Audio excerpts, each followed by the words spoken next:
ਤੁਸੀਂ ਸੁਣ ਰਹੇ ਹੋ ਹਰੀਸ਼ੰਕਰ ਪਰਸਾਈ ਦਾ ਲਿਖਿਆ ਹੋਇਆ ਲਘੂ ਨੋਵਲ ਕਿਨਾਰੇ ਦੀ ਭਾਲ। ਬੱਚਿਆਂ ਦੀਆਂ ਪੁਰਾਣੀਆਂ ਸਕੂਲੀ ਕਿਤਾਬਾਂ ਜਦ ਕਿਸੇ ਕੰਮ ਦੀਆਂ ਨਹੀਂ ਰਹਿੰਦੀਆਂ ਤਾਂ ਮਾਪੇ ਉਹਨਾਂ ਨੂੰ ਅਲਮਾਰੀ 'ਚ ਬੰਦ ਕਰ ਹੋਮ ਲਾਇਬ੍ਰੇਰੀ ਕਹਿ ਸੰਤੁਸ਼ਟ ਹੋ ਜਾਂਦੇ ਨੇ। ਆਮ ਬੰਦੇ ਤੋਂ ਜਦ ਕੁੜੀ ਦਾ ਵਿਆਹ ਨਹੀਂ ਕਰ ਹੁੰਦਾ ਤਾਂ ਕਾਲਜ 'ਚ ਦਾਖਲ ਕਰਾ, ਹਾਲੇ ਪੜ੍ਹਦੀ ਆ ਕਹਿ ਸਬਰ ਕਰ ਲੈਂਦਾ ਹੈ। ਹਾਂ, ਕਿਤਾਬਾਂ ਕਦੇ-ਕਦੇ ਰੱਦੀ ਦੇ ਭਾਅ ਕਬਾੜੀਏ ਨੂੰ ਵੀ ਵੇਚ ਦਿੱਤੀਆਂ ਜਾਂਦੀਆਂ ਨੇ।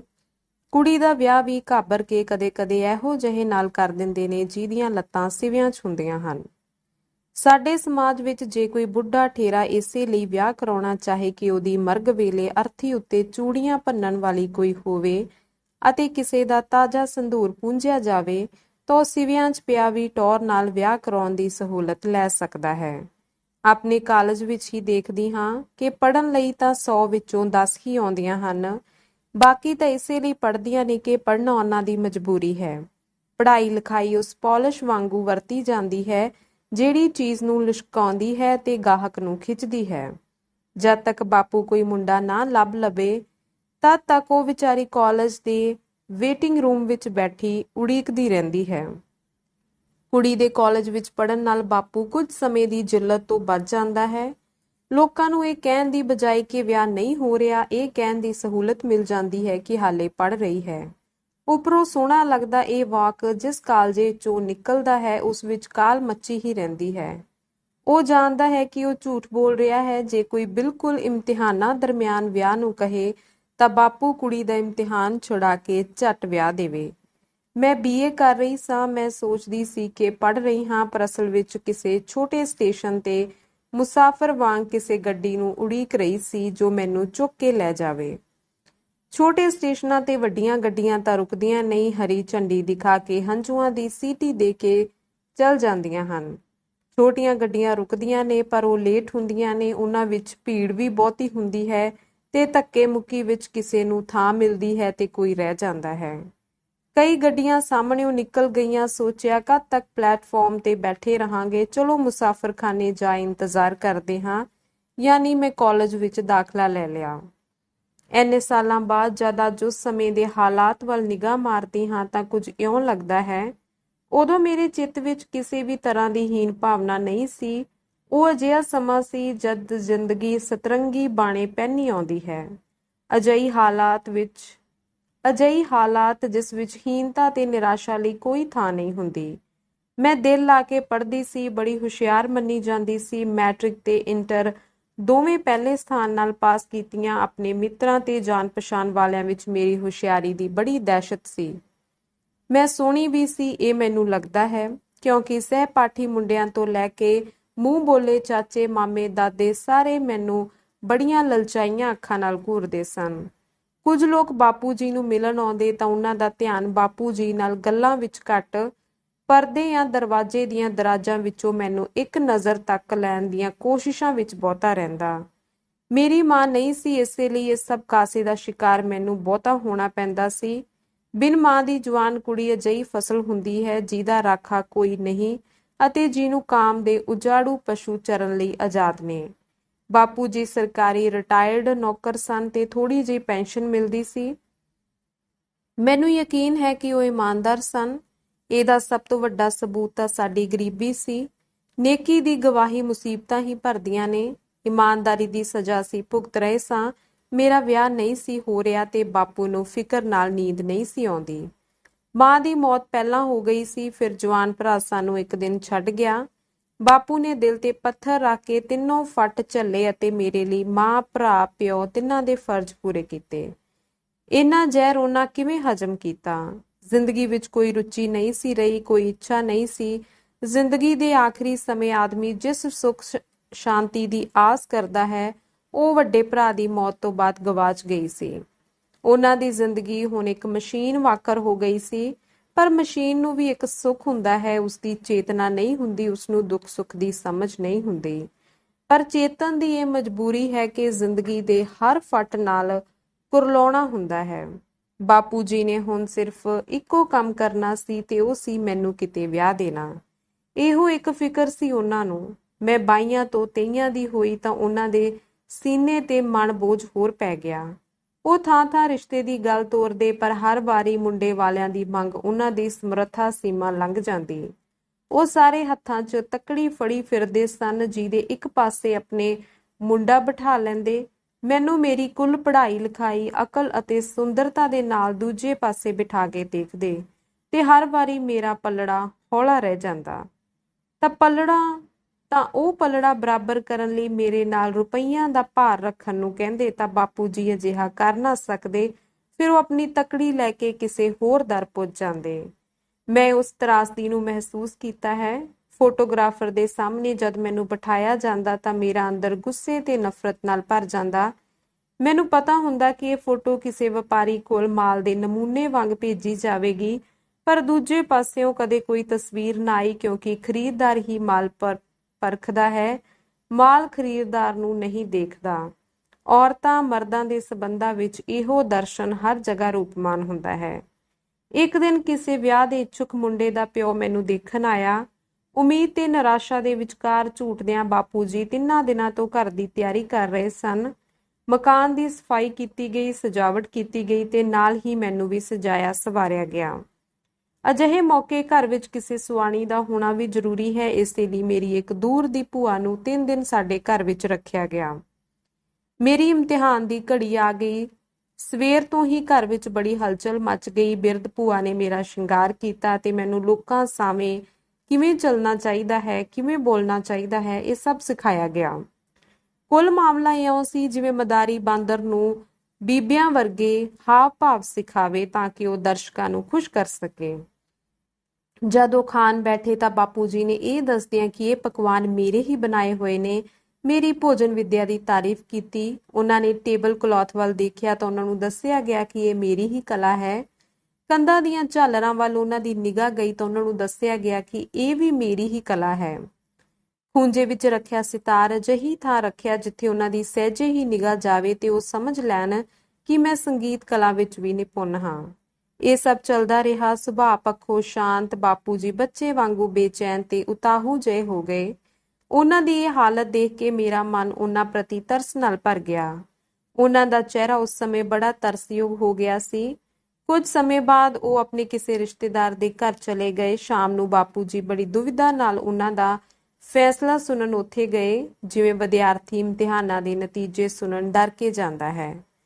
ਵੱਡੇ ਵੇਲੇ ਤੱਕ ਉਹ ਘਰ ਵਾਪਸ ਪਰਤੇ ਤੇ ਉਹਨਾਂ ਨੇ ਅੱਖਾਂ ਭਰ ਕੇ ਭੂਆ ਨੂੰ ਦੱਸਿਆ ਕਿ ਉਹਨਾਂ ਦੀ ਆਰਥਿਕ ਮੰਗ ਨਾ ਪੂਰੀ ਕਰ ਸਕਣ ਕਰਕੇ ਰਿਸ਼ਤਾ ਸਿਰੇ ਨਹੀਂ ਚੜ ਸਕਿਆ।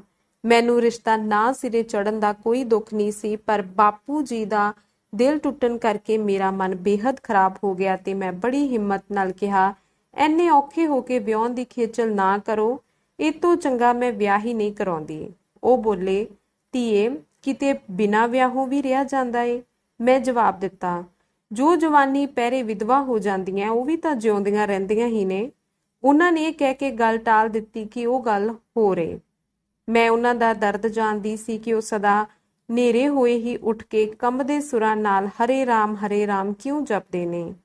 ਉਹਨਾਂ ਸੁਰਾਂ ਵਿੱਚ ਜ਼ਖਮੀ ਪਸ਼ੂ ਦੀ ਆ ਜਿਹੀ ਵਿਲਕਣ ਹੁੰਦੀ। ਉਹ ਮੇਰੇ ਨਾਲ ਹੌਲੀ ਹੌਲੀ ਬੋਲਣਾ ਘੜਦੇ ਜਾਂਦੇ। ਲੰਮਾ ਚਿਰ ਬਰਾਂਡੇ 'ਚ ਬੈਠੇ ਖਾਲੀ ਅੱਖਾਂ ਨਾਲ ਅਸਮਾਨ ਵੱਲ ਤੱਕਦੇ ਰਹਿੰਦੇ। ਉਹ ਲੋਕਾਂ ਨੂੰ ਮਿਲਣ ਜੁਲਣ ਵਿੱਚ ਬਹੁਤ ਯਕਦੇ, ਇੱਕ ਤਰ੍ਹਾਂ ਦੀ ਅਰਾਜਕ ਮਾਨਸਿਕਤਾ ਦੇ ਸ਼ਿਕਾਰ ਹੁੰਦੇ ਜਾ ਰਹੇ ਸਨ। ਜਿਸ ਦੀ ਅਣਵਿਆਹੀ ਧੀ ਘਰੇ ਬੈਠੀ ਹੋਵੇ ਉਸਨੂੰ ਕੁਝ ਇਉਂ ਵੇਖਿਆ ਜਾਂਦਾ ਹੈ ਜਿਵੇਂ ਉਸਨੇ ਘੋਰ ਪਾਪ ਕਮਾਇਆ ਹੋਵੇ, ਅਤੇ ਸਮਾਜ ਦੀ ਇਹ ਹੀਨ ਦ੍ਰਿਸ਼ਟੀ ਉਸ ਪਿਓ ਨੂੰ ਹੌਲੀ ਹੌਲੀ ਆਪਣੀਆਂ ਹੀ ਨਜ਼ਰਾਂ 'ਚ ਸੁੱਟਦੀ ਜਾਂਦੀ ਹੈ। ਉਹ ਹੀਨ ਭਾਵਨਾ ਤੇ ਸਵੈ ਪੀੜਾ ਦਾ ਸ਼ਿਕਾਰ ਹੁੰਦਾ ਜਾਂਦਾ ਹੈ।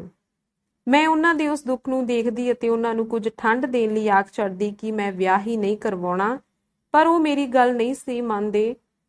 ਪਰ ਕੀ ਮੈਂ ਵੀ ਇਹ ਪੂਰੇ ਯਕੀਨ ਨਾਲ ਮੰਨਦੀ ਸੀ? ਮੈਂ ਤਰਕ ਕਰ ਲੈਂਦੀ ਸੀ ਪਰ ਭਰੋਸਾ ਨਹੀਂ ਸੀ ਰੱਖ ਸਕਦੀ। ਬਿਮਲਾ ਨਾਲ ਇਸੇ ਗੱਲ ਤੇ ਮੇਰੀ ਇੱਕ ਦਿਨ ਚਰਚਾ ਹੋ ਰਹੀ ਸੀ। ਮੈਂ ਕਿਹਾ, ਸਾਨੂੰ ਬਿਨਾਂ ਪੈਸਿਆਂ ਤੋਂ ਕੋਈ ਲਿਜਾਣ ਨੂੰ ਤਿਆਰ ਨਹੀਂ ਤਾਂ ਸਾਨੂੰ ਵਿਆਹ ਕਰਨ ਤੋਂ ਮਨਾ ਕਰ ਦੇਣਾ ਚਾਹੀਦਾ ਹੈ। ਜੇ ਸਾਡੀ ਇੱਕ ਪੀੜ੍ਹੀ ਇਸੇ ਤਰ੍ਹਾਂ ਬਗਾਵਤ ਕਰ ਦੇਵੇ ਤਾਂ ਲੋਕਾਂ ਦੀ ਅਕਲ ਟਿਕਾਣੇ ਆ ਜਾਵੇ। ਬਿਮਲਾ ਨੇ ਕਿਹਾ, ਇਉਂ ਕਰਨ ਨਾਲ ਤਾਂ ਨਸਲ ਹੀ ਮੁੱਕ ਜੂ। ਮੈਂ ਕਿਹਾ ਕੁਦਰਤ ਨੇ ਜੇ ਮਨੁੱਖੀ ਨਸਲ ਵਧਾਉਣੀ ਹੋਈ ਤਾਂ ਉਹ ਆਪੇ ਇਸ ਦਾ ਕੋਈ ਹੀਲਾ ਲੱਭੇਗੀ।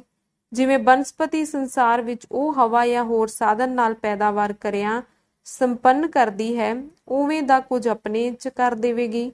ਅਤੇ ਜੇ ਮਨੁੱਖੀ ਨਸਲ ਖੁਦ ਨੂੰ ਹੋਣ ਦੇ ਅਯੋਗ ਸਿੱਧ ਕਰ ਚੁੱਕੀ ਹੋਵੇਗੀ ਤਾਂ ਫਿਕਰ ਕਾਹਦਾ।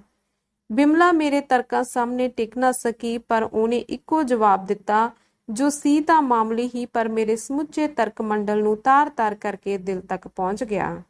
ਉਸਨੇ ਅਜੀਬ ਜਿਹੇ ਸੁਰ ਵਿੱਚ ਕਿਹਾ, ਆਹੋ, ਜਦ ਤੱਕ ਕੋਈ ਗੁਣੀ ਗਾਹਕ ਨਾ ਮਿਲੇ ਉਦੋਂ ਤੱਕ ਹੀ ਗੱਲਾਂ ਆਉਂਦੀਆਂ। ਜਦ ਕੋਈ ਦਿਲ ਭੇਟ ਕਰ ਗਿਆ, ਕਰਮਾਂ ਨੂੰ ਸਲਾਹੇਂਗੀ ਤੇ ਚੁੱਪਚਾਪ ਅਰਧਾਂਗਨੀ ਬਣ ਜਾਵੇਂਗੀ।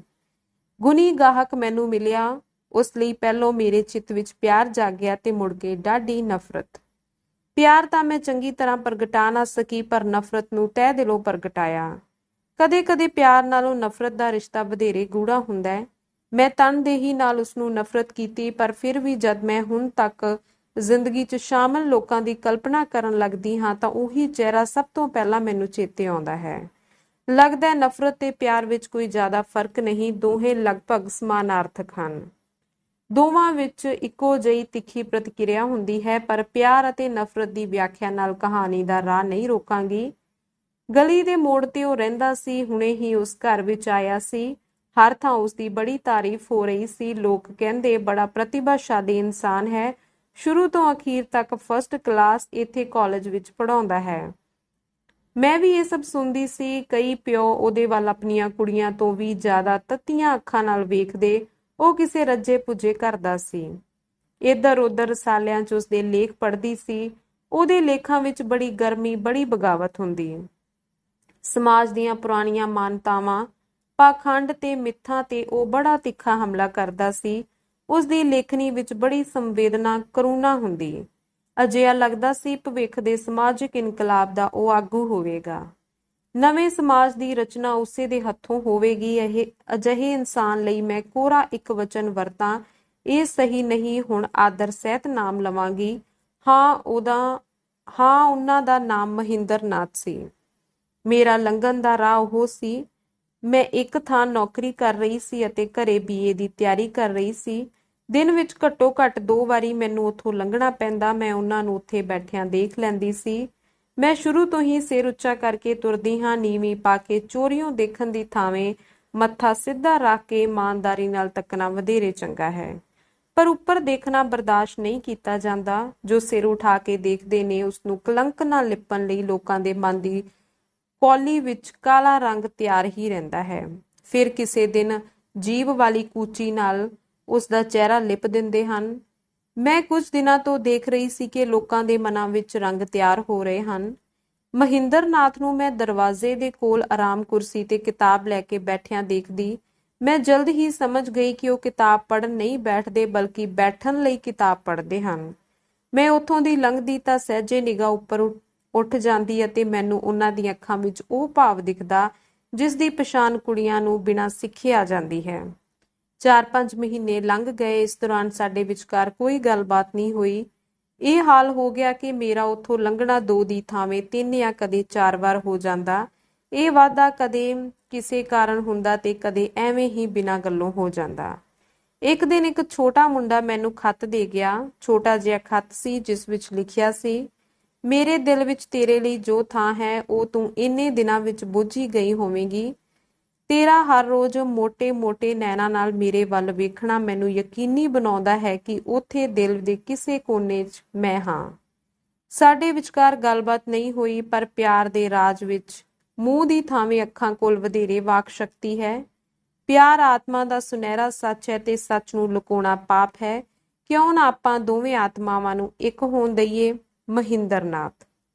ਮੈਨੂੰ ਯਾਦ ਹੈ ਕਿ ਖੱਤ ਲੈ ਕੇ ਮੈਂ ਸਵੈ-ਲੀਨ ਜਿਹੀ ਹੋ ਗਈ। ਨਾ ਤਾਂ ਮੈਨੂੰ ਕੋਈ ਅਚੰਭਾ ਹੋਇਆ ਤੇ ਨਾ ਹੀ ਕੁਝ ਅਨੋਖਾ। ਮੰਨੋ ਜਿਵੇਂ ਮੈਂ ਖੱਤ ਲੈਣ ਲਈ ਤਿਆਰ ਹੀ ਸੀ। ਇਹ ਛੋਟਾ ਜਿਹਾ ਖੱਤ ਮੈਨੂੰ ਬਹੁਤ ਚੰਗਾ ਲੱਗਿਆ। ਉਹ ਆਮ ਪ੍ਰੇਮ ਖੱਤਾਂ ਨਾਲੋਂ ਵੱਖਰਾ ਸੀ। ਉਸ ਵਿੱਚ ਫਾਲਤੂ ਸਬਜ਼ ਬਾਗ ਨਹੀਂ ਸੀ, ਦਰਦ ਦਾ ਭੋਰਾ ਵੀ ਪ੍ਰਗਟਾਵਾ ਨਹੀਂ ਸੀ, ਹਾਏ ਜਾਂ ਹੰਝੂਆਂ ਦੀ ਝੜੀ ਨਹੀਂ ਸੀ। ਨਾ ਉਸ ਵਿੱਚ ਨਿਰਾਸ਼ਾ ਸੀ ਤੇ ਨਾ ਹੀ ਅਸਫਲਤਾ। ਨਾ ਉਸ ਵਿੱਚ ਕਣੀਆਂ ਦੀ ਰਾਤ ਵਿੱਚ ਬੱਦਲਾਂ ਨਾ ਕੱਚੇ ਅਸਮਾਨ ਦੇ ਤਾਰੇ ਗਿਣਨ ਦੀਆਂ ਝੂਠੀਆਂ ਗੱਲਾਂ ਸਨ ਤੇ ਨਾ ਹੀ ਰਾਤ ਨੂੰ ਬਿਸਤਰੇ ਵਿੱਚ ਮਾਰੇ ਪਾਸਿਆਂ ਦਾ ਹਿਸਾਬ ਸੀ। ਇਸ ਤਰ੍ਹਾਂ ਦੇ ਹਲਕੇ ਤੇ ਝੂਠੇ ਖੱਤਾਂ ਤੋਂ ਮੈਨੂੰ ਬੜੀ ਚਿੜ ਹੈ। ਜਦ ਨਾਵਲਾਂ ਵਿੱਚ ਇਹੋ ਜਿਹੇ ਪ੍ਰੇਮ ਖੱਤ ਪੜ੍ਹਦੀ ਤਾਂ ਸੋਚਦੀ ਕਿ ਥੋੜਾ ਘੱਟ ਮੂਰਖ ਬਣ ਕੇ ਪਿਆਰ ਨਹੀਂ ਕੀਤਾ ਜਾ ਸਕਦਾ, ਕਿ ਪਿਆਰ ਕਰਦਿਆਂ ਹੀ ਬੰਦਾ ਮੂਰਖ ਹੋ ਜਾਂਦਾ ਹੈ ਜਾਂ ਮੂਰਖ ਬੰਦਾ ਹੀ ਪਿਆਰ ਕਰਦਾ ਹੈ। ਪਰ ਉਸ ਖੱਤ ਵਿੱਚ ਕਿੰਨੀ ਚੰਗੀ ਗੱਲ ਕਹੀ ਗਈ ਸੀ, ਉਹ ਵੀ ਇੰਨੇ ਉੱਚੇ ਪੱਧਰ ਦੀ। ਉਸ ਵਿੱਚ ਗੰਭੀਰਤਾ ਸੀ, ਕਲਾਤਮਿਕਤਾ ਸੀ, ਇੱਕ ਡਿਗਨਿਟੀ ਸੀ। ਉਸ ਵਿੱਚ ਇੱਕ ਸ਼ਖਸੀਅਤ ਬੋਲ ਰਹੀ ਸੀ। ਉਸ ਵਿੱਚ ਲੇਖਕ ਦਾ ਚਰਿੱਤਰ ਪ੍ਰਗਟ ਹੋ ਰਿਹਾ ਸੀ। ਉਸ ਵਿੱਚੋਂ ਮਨ ਦੀ ਸਰਲਤਾ ਅਤੇ ਦ੍ਰਿੜਤਾ ਝਲਕਦੀ ਸੀ। ਮੈਨੂੰ ਉਹ ਖੱਤ ਬਹੁਤ ਚੰਗਾ ਲੱਗਿਆ। ਮੈਂ ਉਸ ਤੋਂ ਬਹੁਤ ਪ੍ਰਭਾਵਿਤ ਹੋਈ। ਮੈਂ ਰਾਤ ਭਰ ਸੋਚਦੀ ਰਹੀ। ਰਾਤ ਭਰ ਕਿੱਥੇ ਸੋਚਦੀ ਰਹੀ। ਸੋਚਣਾ ਤਾਂ 10-15 ਮਿੰਟ ਵਿੱਚ ਬੰਦ ਕਰ ਦਿੱਤਾ। ਬਾਕੀ ਰਾਤ ਤਾਂ ਮਨ ਖੁਸ਼ੀਆਂ ਦੀ ਦੁਨੀਆ ਵਿੱਚ ਘੁੰਮਦਾ ਰਿਹਾ। ਵਿੱਚ ਡਰ ਤੇ ਫਿਕਰ ਨਿਰਾਸ਼ ਰਾਤ ਵਿੱਚ ਮੱਛਰਾਂ ਵਾਂਗੂ ਝੰਜੋੜ ਜਾਂਦੇ।